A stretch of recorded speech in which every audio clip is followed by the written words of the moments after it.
Malapit nang magtapos ang administrasyon ni Bongbong Marcos. Pero hanggang ngayon, wala pa ring maipagmalaki itong si Claire Castro na legasiya ni Bongbong Marcos. Wala pa rin siyang masabi. Kahit isa man lang sana na nagawa ni Bongbong Marcos na nagpagaan sa buhay ng mga Pilipino. Wala. Kahit isa. Bagkos yung mga walang kwenta ang pinagsasasabi niya. Pero bago yan, gusto ko sanang i-content to kahapon. Kanya nga lang na busy ako. So, buti naman at tinanong ng isang reporter. Pakinggan natin ha. During the Senate hearing yesterday on the impact on the Middle East crisis, Senator Bam Aquino questioned government officials on why did the government stop short of calling for a state of emergency. Kasi sabi niya po, yung national energy emergency ay hindi naman po pwede mag-price freeze. Hindi tayo makakapag-price freeze dito hanggang monitoring lang. So he wants to know the wisdom of why the government decided to choose national energy emergency rather than a state of emergency. Hindi Maliwanag yung tanong ha. Ang tanong, bakit hindi national state o emergency ang idineklara? Bakit sa energy lang? Okay. po nating sinabing hindi magpa-price freeze. Teka lang muna, Ante Claire. Ang tanong, bakit? Ano yung dahilan kung bakit hindi national emergency ang idineklara ni Bongbong Marcos?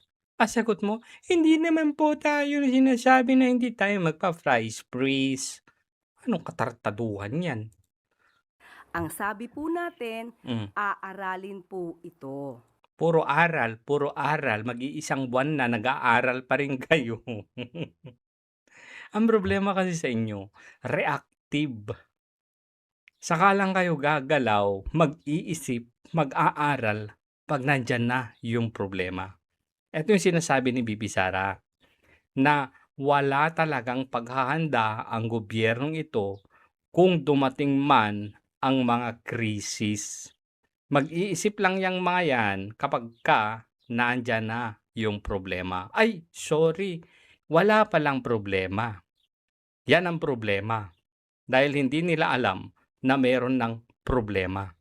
Tapos problemahin na lang nila kapag yung problema ay problema na talaga. At ito po ay babalansihin at kung ano ang nararapat para Anong babalansehin? Ano pa ba ang babalansehin? Imbalance na nga, Claire. Nagrereklamo na ang taong bayan sa taas ng presyo ng gasolina. Hirap na sila. Hirap na kami. Tapos babalansehin pa? Babalansehin dahil... Sige nga, tuloy mo nga. po hindi lang isang sektor ang maaapektuhan. Apektado na lahat ang sektor. Claire, wala nang hindi apektado. Parang kayo na lang yatang hindi apektado. 'Di ba? Sila na lang. Kasi sila na lang yung kalmado. Ano bang tinitira nyo para nagiging kalmado kayo? Pa-share naman. Balanse para sa oil industries, What?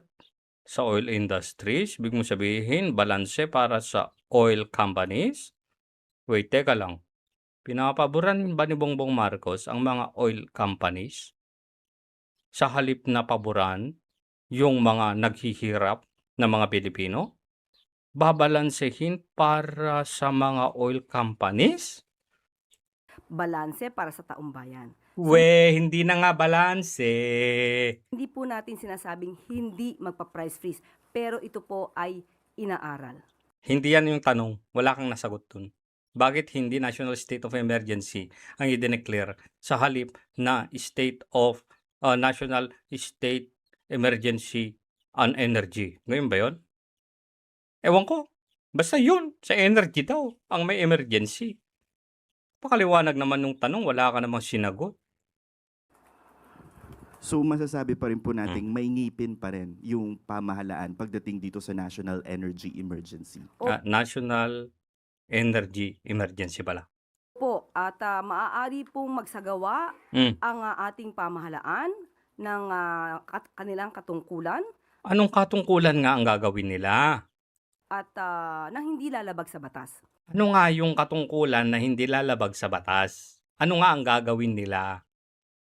Ma-unlock natin ang mga funds na dapat natin magamit. Yun! Yun! Funds. Maa-unlock daw yung mga pondo. Wow! Ma-unlock yung pondo. Maa-unlock yung maleta, mabubuksan. Mapupunta doon yung pondo. Malalak. Yun pala yun, no? Maa-unlock pala yung pondo, no? Puro pera, puro pondo, puro paglabas ng pondo. Sige, labas lang, tapos pasok sa maleta. Nang naaayon din sa batas. Puro naaayon sa batas. Naaayon sa batas. Tanungin mo na lang kay kay Boying at saka kay Eric Sylvester Tulfo or si Erwin Tulfo. Paano i-bend the law? In another topic lang po, si Ito na yung legacy na wala. President Marcos sa isang interview pa rin po sa Bloomberg, sinabi niya he's fearing that a former ally could undo his legacy and the gains of his administration. So, maaando yung legacy. Anong legacy niya ba ang maaando? Meron ba? Sabi mo nga sa amin, Auntie Claire, ano ba ang legacy ni Bongbong? Maybe where is this fear coming from, and ano-ano pong gain or legacy ng administration ang posibleng ma-overturn in the event na bumaba na ang Pangulo sa pwesto? Unang-una po, ang masasabi natin, ang Pangulo po ang nagpauna na makapagpaimbestiga sa mga maanumalyang flood control project. Wow, proud pa siya, no? Legasiya daw niya yun, nagpaimbestiga sa maanumalyang flood control projects. Hindi ba kahihiyan yun? Kasi sa panahon niya, Auntie Claire, lumaganap yung flood control scandal. Laganap ang nakawan. So, ikaka-proud ba yun ng mga Pilipino o ni Bongbong Marcos? Ako ang nagpaimbestiga sa mga kakurakutan sa aking administrasyon. Hindi ba dapat ang default diyan? Proud ka dahil wala o kumunti ang korupsyon sa panahon niya? Baliktad, ante. Hindi po biro sa isang Pangulo sa panahon ng kanyang administrasyon ang hahamon na imbestigahan ang lahat, pati na ang kanyang administrasyon at maaaring kanyang mga kaalyado. So, sangkot yung administrasyon ni Bongbong Marcos, maging yung kanyang mga kaalyado, pinaimbestigahan niya, legasiya niya. Wow! Hanep. Bangag nga ni. Para maipakita sa tao na hindi dapat inaabuso ang pondo ng bayan. Naabuso na nga. Naabuso na, tapos na yun, naabuso na, reactive na naman. Isa lamang ito sa maaari natin masabi na magandang ginawa ng Pangulo. Hindi yun legasiya. Ano pa? Sige na, baka mayroon naman. Wala pa? Hindi na ito malilimutan ng mga kababayan natin. Hindi talaga makakalimutan yan. Muskorap budget sa panahon niya, paano yun makakalimutan? Hindi yun legasiya, tanga. At ang mga proyekto na Ang mga proyekto daw.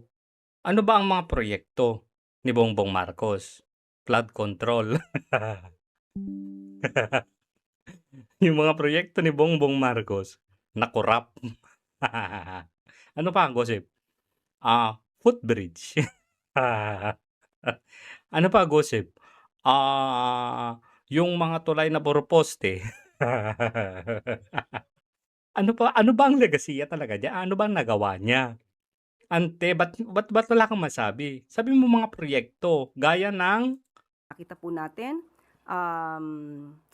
katulad Hirap na hirap po. po ngayon, ang mabilis na paggalaw, pagkilos ng Pangulo sa panahon ng nangyayaring krisis dito sa Middle East. Mabilis pa ba yan? Ang bilis Isang buwan na naghihingalo pa rin yung yung mga Pilipino Isang buwan na, Auntie Claire. Nag-aaral pa rin kayo. Ang galing ng bilis, no? Ang bilis. Ito po ang masasayang kung ang pipiliin nating leader ay hindi maipagpapatuloy itong naging mga gawain ng Pangulo. May propaganda pa. So, sino ang pipiliin natin? Anti-clergy nga. At sino ang hindi natin dapat piliin? Ang legasiya ni Bongbong Marcos, eto, negative nga lang. Siya lang naman ang tao na sumira o pilit na sumisira sa mga kalaban nila sa gobyerno. Parang history repeats itself, Sila lang, si Bongbong Marcos lang, ang nagsuko ng dating presidente, ng pakidnap ng dating presidente ng Pilipinas. Sa panahon lang ni Bongbong Marcos, yung vice-presidente, 2 beses sumailalim sa impeachment proceedings. Napaka-stable na. Walang gulo, ang bilis. Ang bilis Sa paninira, ang bibilis ninyo Pero sa trabaho ninyo, kupad. Para kayong mga pagong tapos pagmamalaki mo pa. Ay oo nga naman, mabilis pala. Bakit?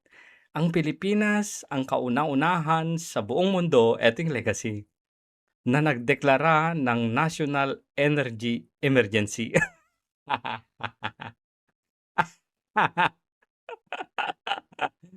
Legacy, at least, nauna sa buong mundo. Pero negative nga lang.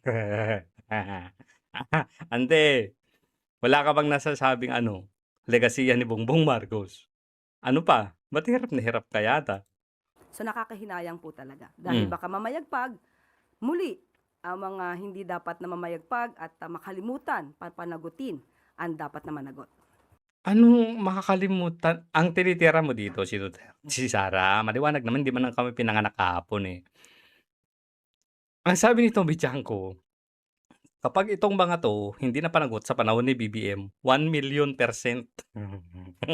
Papanagutin yan ni BP Sara. 1,000,000%. Tapos sasabihin mo, nakakapanghinayang pa kayong papalit, hindi napapanagutin yung mga ganitong, ano bang klase yan? Huy, Antigler, gumising ka nga. Ano ba yan? Meron pa ba? Sunod po na Wala na. Wala na naman tayong nakuha. Sayang na naman yung oras natin dito. Tignan mo yung itsura ni tsutong tsura nung nagtanong. Gumanon na lang. Wala naman ako. Ano kaya re-report ko dito? Gagi. Ano ba kasi ang aasahan natin sa gobyernong ito? Ang gobyernong ito ay bangag nga